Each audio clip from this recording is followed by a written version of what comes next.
estudyante bata. Bitbit na to mga gamit pang eskwela.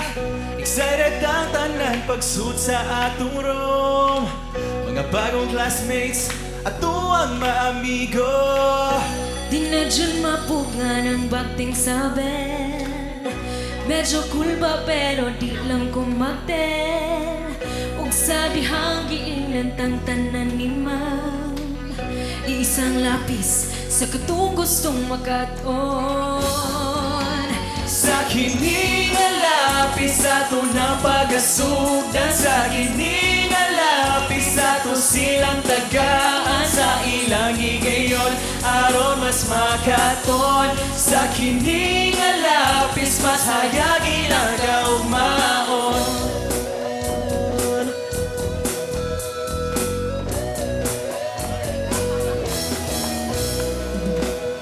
Gisugan nato ang ato ang pagpangandoy sa klase-klase nga kurso o propesyon. Walang damhang abisan o hinay-hinay. Sa pagsuwag nato, matuman ang mga damgo.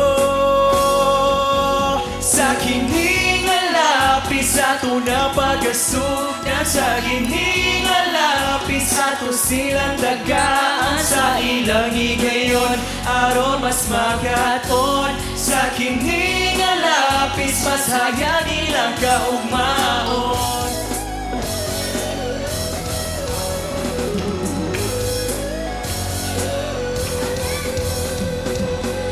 Pag-asa sa atong nason,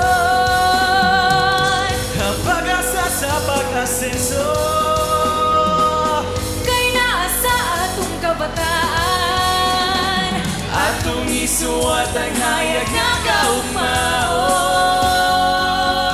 Sa kini nga lapis amon ng pagasudan. Sa kini nga lapis inyo ning gitagaan. Sa amon higayon aron mas makaroon. Sa kini nga lapis mas hayag mo kaon. Sa kini nga lapis ato ng pag-asugdan. Sa kini nga lapis ato silang tagaan. Sa ilang higayon aron mas makaton. Sa kini nga lapis mas hayag ilang kaugmaon. Sa kini nga lapis ato ng pag-asugdan. Sa kini nga lapis ato silang tagaan. Sa ilang higayon aron mas makaton. Sa